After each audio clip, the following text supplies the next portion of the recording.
இன்றே டவுன்லோட் செய்து உங்கள் ஃபேவரட் ஷோக்களை என்ஜாய் பண்ணுங்க. நீங்க தான் சுப்பிரமணியமா?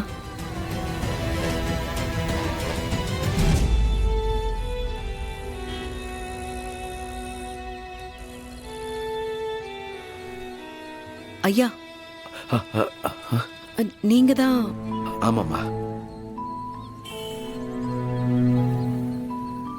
நான் தான் சுப்பிரமணியம். ஏ சத்யா, அந்த சேர் எடுத்துட்டு வா.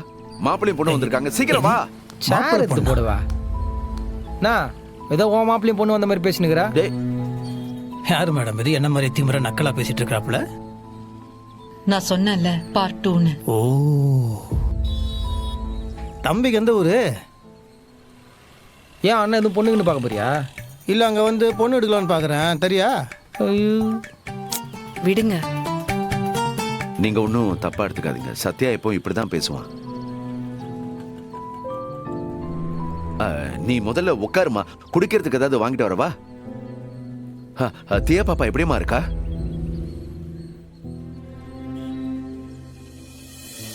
தியாவை பத்தி உங்களுக்கு எப்படி தெரியும்? அது ஏன் எங்க பொண்ணை பத்தி உங்களுக்கு எப்படிங்க தெரியும்? அது சிவராம உங்களை பத்தி நிறைய சொல்லியிருக்கான்.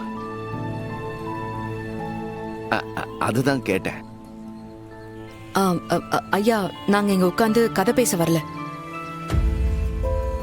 உங்க 2 பேரோட சப்போர்ட்ல தான் அஞ்சலி இந்த மெக்கானிக் ஷெட் நடத்திட்டு இருக்கா.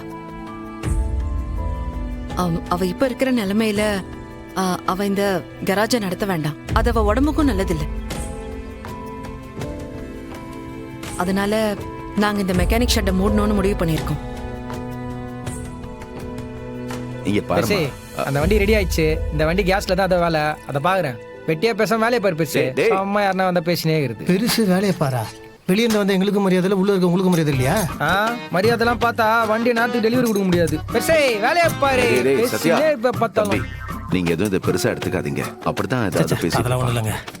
தம்பியும் கிட்டத்தட்ட என்ன மாதிரி தாங்க. மனசுல படுத்து போப்பா பேசுறப்பல. சரி, அவரை விடுங்க. இவங்க என்ன சொல்றாங்கன்னு முதல்ல கேளுங்க.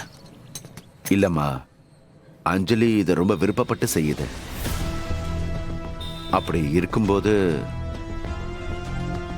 தம்பி, நீங்க தப்பா எடுத்துக்காதீங்க. நீங்க என்ன சொன்னாலும் நான் கேட்கிறேன். ஆனா இந்த விஷயத்துல அஞ்சலி மீறி நான் எந்த முடிவும் எடுக்க முடியாது. இன்னொரு விஷயம், சிவராமன் தான் எங்களை அஞ்சலிக்கு துணையா இருக்க சொல்லியிருக்காரு. அப்பா திரும்ப உங்ககிட்ட பேசினாரா? இல்லம்மா, பேசலையா? அப்ப வேலைக்கு வர முடியாதுன்னு சொன்னீங்க.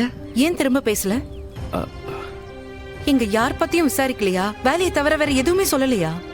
அது வேற ஒண்ணும் இல்லம்மா, எங்க மேல இருக்கிற நம்பிக்கையில தான் அவர் எதுவுமே பேசல. அது மட்டும் இல்லம்மா, இப்ப அவரை சுத்தி நிறைய பிரச்சனைகள் இருக்கு. என்கிட்ட பேசும்போது போலீஸ் அதை கண்டுபிடிச்சாங்கன்னு வையேன், சிக்கலாயிடுமா.